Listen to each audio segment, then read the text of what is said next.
Entre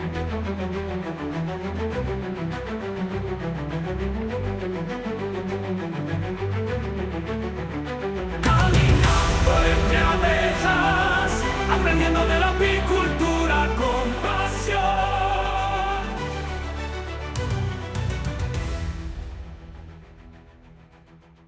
Bienvenida o bienvenido a esta exploración. Hoy nos sumergimos en un mundo que, bueno, a primera vista puede parecer todo igual, pero que esconde una diversidad asombrosa. El de la abeja europea, Apis mellifera. Para esta charla nos basamos en unos extractos de un texto Taxonomía y razas de Apis mellifera. Y como dicen las fuentes, entender estas diferencias no es solo por curiosidad académica. Para nada. Es que es fundamental para cualquiera que le interesen las abejas o la apicultura, porque influye en todo, ¿no? Desde la miel que producen. Exacto. Hasta cómo sobreviven las colonias en climas súper distintos. Así que, bueno, nuestra misión hoy es un poco desentrañar esa clasificación y sobre todo conocer las principales razas de Apis mellifera y por qué son importantes. Totalmente de acuerdo. Yo creo que es clave empezar por ahí, por entender la importancia de esta variedad genética.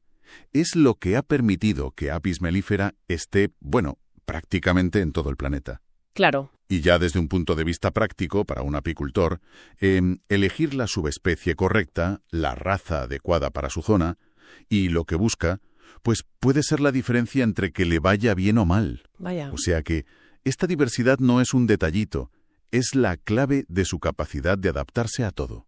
¿Entendido? Pues entonces empecemos por el principio, situando a la protagonista. ¿Dónde encaja Apis mellifera en el gran esquema de los seres vivos? Según la taxonomía que tenemos, reino Animalia, filo Arthropoda, clase Insecta, y bajamos hasta la especie Apis mellifera L. Pertenece al orden Hymenoptera, ¿verdad? Así es. Y pararse un momentín en el orden Hymenoptera vale la pena, ¿eh? Es un grupo fascinante. Incluye no solo a las abejas, sino también avispas, hormigas. Ah, sí. Comparten rasgos muy interesantes. Casi todas tienen 2 pares de alas membranosas, un aparato bucal para lamer o morder, y hacen metamorfosis completa. O sea, pasan por huevo, larva, pupa y adulto. La transformación completa. Eso es. Y además muchas especies de este orden, y las abejas son el ejemplo perfecto, han desarrollado una organización social súper compleja. Fascinante pensar en esos parentescos. Y si bajamos otro escalón, llegamos a la familia Apidae. Exacto. La familia Apidae. Ahí están las abejas que producen miel y también los abejorros, entre otros. Pero dentro de esta familia, el género Apis, al que pertenece mellifera, tiene cosas que lo hacen único. ¿Cómo qué, por ejemplo? Pues, por ejemplo, su capacidad de construir panales usando cera que ellas mismas fabrican, en sus glándulas. ¡Ay, qué curioso!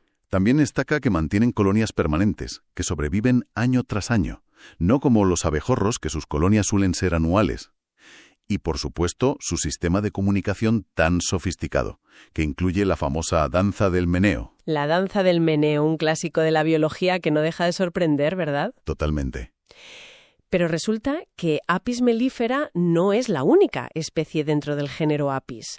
El material que hemos visto dice que hay al menos 8 especies vivas. Para mí esto fue toda una revelación, ¿eh? Sí, hay unas cuantas. Y algunas son muy distintas a nuestra abeja europea. Se menciona, por ejemplo, Apis dorsata, la abeja gigante de Asia. Sí. Apis dorsata es impresionante. Construye un único panal enorme, al aire libre, muchas veces colgado de ramas altas o acantilados. Vaya. Es bastante más grande que mellifera y tiene fama de ser muy defensiva. Eso hace que manejarla sea complicadísimo. Claro, me imagino. Y en el otro extremo, por contraste, tenemos Apis florea, la abeja enana, también de Asia. Sus colonias son mucho más pequeñas, con nidos también al aire libre, pero a menudo en arbustos bajos. ¡Qué diferencia!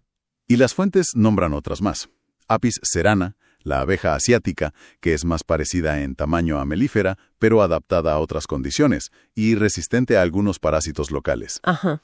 Apis andreniformis, parecida a florea, Apis koschevnikovi, Apis nigrosinta, y la espectacular Apis laboriosa, la abeja gigante del Himalaya, que anida en paredes de roca a mucha altitud. Vaya, pues sí que es diversa la familia del género Apis. Desde luego. Y aquí viene algo crucial. A pesar de toda esta variedad dentro del género, es Apis mellifera la que se ha convertido en la Bueno, la columna vertebral de la apicultura moderna en todo el mundo. ¿Y eso por qué? ¿Se sabe? Pues su historia evolutiva nos da pistas. Los estudios sugieren que se originó en África Oriental hace más de 1 millón de años. 1 millón de años. Sí. Y a partir de ahí empezó una expansión tremenda hacia Europa, Oriente Medio, Asia Occidental. Y lo más importante, durante ese viaje se fue diversificando. Se adaptó a climas y ecosistemas súper variados. Esa capacidad de adaptarse es fundamental. Y esa diversificación es justo lo que nos lleva al concepto de razas, o, para ser más exactos científicamente, subespecies dentro de la propia Apis mellifera. ¿Qué entendemos por subespecie aquí?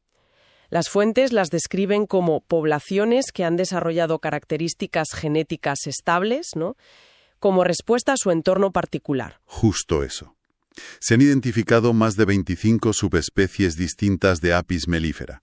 Los científicos suelen agruparlas en 4 grandes linajes evolutivos según de dónde vienen geográficamente. A ver. Está el grupo A, de origen africano, que incluye a la famosa Apis mellifera scutellata, la africana. Ajá. El grupo M, de Europa Occidental y del Norte, que es donde está Apis mellifera mellifera, la abeja negra europea. La nuestra, digamos, de aquí. Bueno, la B parte de Europa. Luego el grupo C, de Europa Oriental y el Mediterráneo, donde encontramos a Apis mellifera cárnica y a Apis mellifera ligustica, la italiana. Vale. Y el grupo O, originario de Oriente Medio y la zona del Cáucaso, con abejas como Apis mellifera caucásica. Y es súper importante recalcar algo que el texto subraya, aunque veamos diferencias claras, no morfología, en el color, el tamaño, en cómo se comportan, si son más mansas o más defensivas, si tienden a enjambrar más o menos, y en cuanto producen, todas siguen siendo Apis mellifera. Ese es el kit de la cuestión. Como son subespecies de la misma especie, se pueden cruzar entre ellas y tener descendencia fértil. Ah, claro. Esta capacidad de hibridarse es una herramienta que se usa en apicultura para bien y para mal, pero la base de todo es esa diversidad natural. Es el motor de su adaptación a distintos climas y la materia prima con la que los apicultores llevan siglos trabajando, seleccionando lo que más les interesa. Entiendo. Y eso explica por qué hay abejas más rubias o más oscuras, más tranquilas o más nerviosas, que producen más en un sitio que en otro. Pues vamos a conocer algunas de las protagonistas, las más relevantes para la apicultura de hoy, según las descripciones que tenemos. Empecemos por una que seguro que suene a mucha gente. Apis mellifera ligustica, la abeja italiana. Originaria de Italia, claro. Se reconoce por su color amarillo, dorado. Sí, la italiana es súper popular en todo el mundo. Se valora un montón porque, en general, es muy dócil, muy fácil de manejar. Eso es importante para el apicultor, claro. Muchísimo. Y además es muy productiva. Cría mucho, hace mucha miel, mantiene poblaciones muy grandes durante la temporada buena. Ahora bien, tiene un pero importante. A ver. Tiende a consumir muchísimas reservas de miel en invierno o cuando hay escasez, y eso obliga al apicultor a estar muy encima de la alimentación. Entendido. O sea, potente, pero necesita buena gestión de la despensa. Cambiemos de tercio. Apis mellifera cárnica, la carniola. Viene de Eslovenia y los Balcanes. Su aspecto es distinto, ¿no? Color gris plateado. La carniola es famosa por ser muy mansa. A menudo dicen que incluso más que la italiana. Vaya. Es muy resistente al frío, lo que la hace genial para climas templados con inviernos duros, y gestiona sus reservas de forma más, digamos, conservadora que la italiana. O sea que gasta menos. Exacto. Pero esto tiene su contrapartida. Es muy sensible a si hay néctar o no. Si detecta que empieza a escasear, puede reducir la puesta de la reina de forma muy drástica. ¡Ostras! Y eso a veces complica el manejo si los flujos de néctar no son constantes. Es muy apreciada en Europa Central. Qué interesante cómo ajusta el presupuesto familiar según las previsiones, ¿eh? Totalmente. Sigamos. Apis mellifera caucásica, la caucásica, originaria, como dice el nombre, de las montañas del Cáucaso, de color gris oscuro. Esta abeja también es bastante tranquila, pero tiene una característica muy peculiar. Usa muchísimo propóleo. ¿Ah, sí? ¿Para qué? Para sellar cualquier rendija de la colmena, cualquier hueco. Esto puede hacer que manejar los cuadros sea un poco más pegajoso, más laborioso. Claro. Por otro lado, tiene una ventaja anatómica curiosa. Su lengua es relativamente larga, ¿Y eso para qué sirve? pues le permite llegar al néctar de flores que tienen la corola muy profunda, donde otras abejas no llegan. Qué bueno. Un punto a vigilar es que, si hay muchas colmenas juntas, puede tener cierta tendencia al pillaje, o sea, a intentar robar miel de colmenas vecinas más débiles. Se valora en zonas frías y de montaña.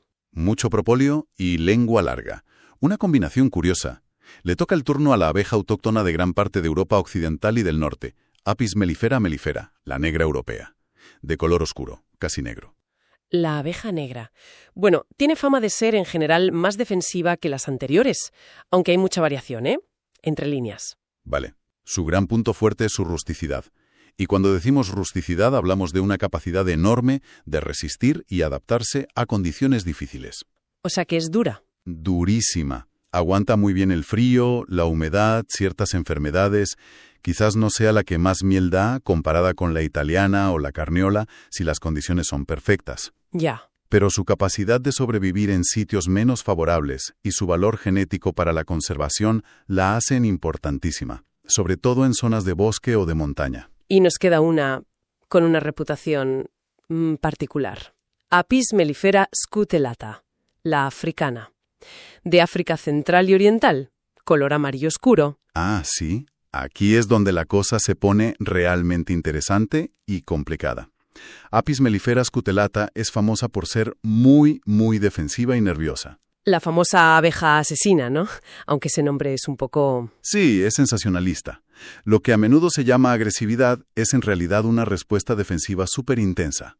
Ha evolucionado en un sitio con muchísimos depredadores, desde personas hasta tejones mieleros. Claro, tiene sentido evolutivo. Pero tiene otras caras. Es extraordinariamente vital, muy productiva en climas cálidos y muy resistente a ciertos parásitos y enfermedades.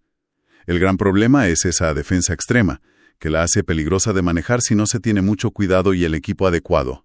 Entiendo. Es la subespecie que dio origen a la llamada abeja africanizada después de que se introdujera accidentalmente en Brasil y se expandiera por América. Menudo abanico de personalidades entre las abejas. Es increíble cómo una misma especie puede variar tanto. Lo fascinante aquí es ver cómo esos rasgos son un espejo del ambiente donde evolucionaron. Claro.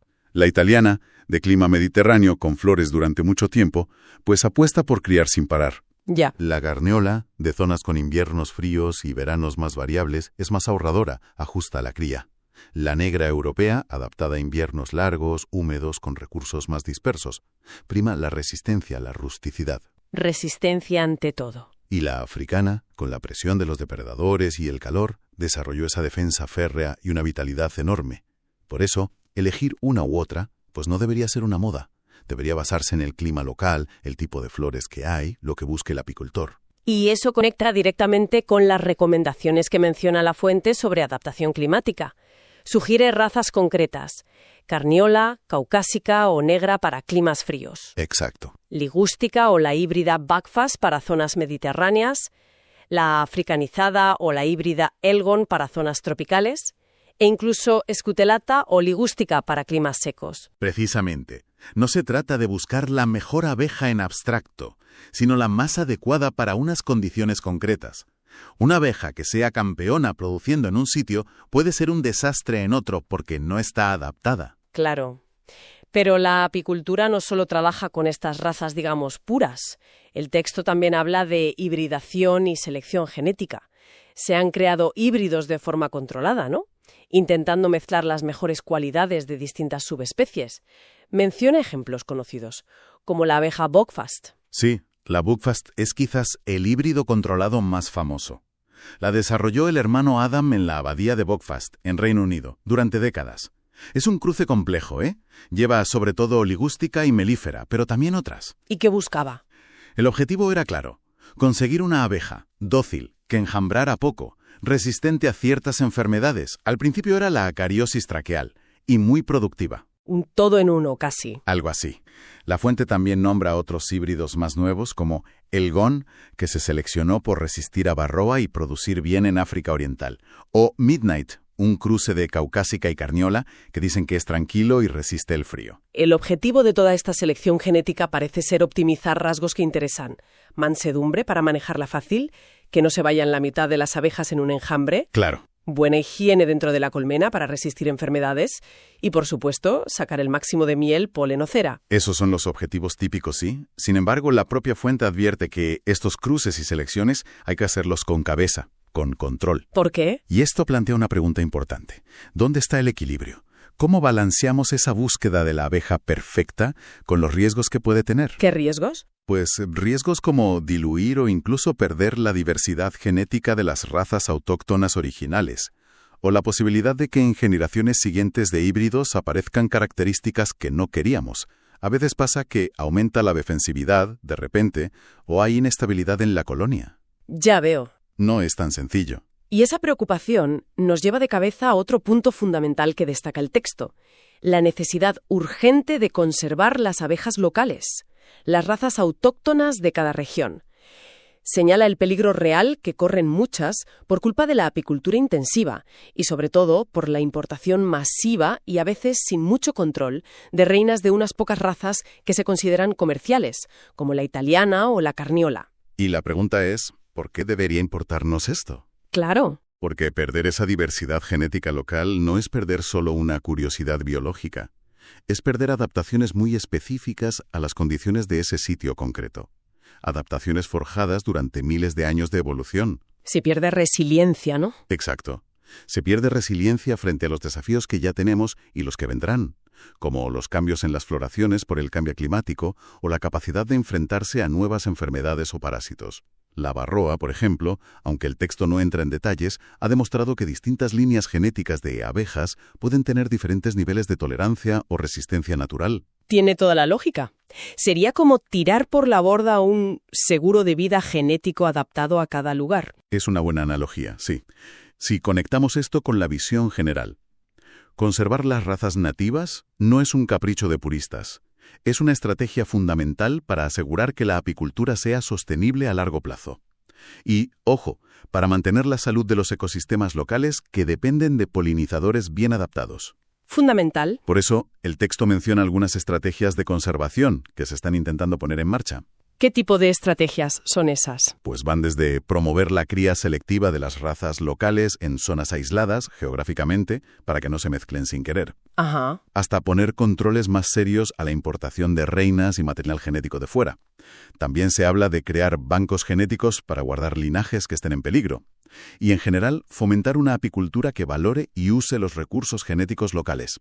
Entendido. Preservar estas razas es, al final, preservar la capacidad de adaptación de la apicultura del futuro. Entonces, ¿qué significa todo esto? Pues queda claro que la abeja Apis mellifera es un microcosmos de diversidad, mucho más rica y compleja de lo que podríamos pensar al principio. Sin duda. Y entender esta diversidad dónde está en la taxonomía, que comparte género con otras especies, las múltiples razas dentro de Mellifera y sus adaptaciones únicas, es absolutamente esencial.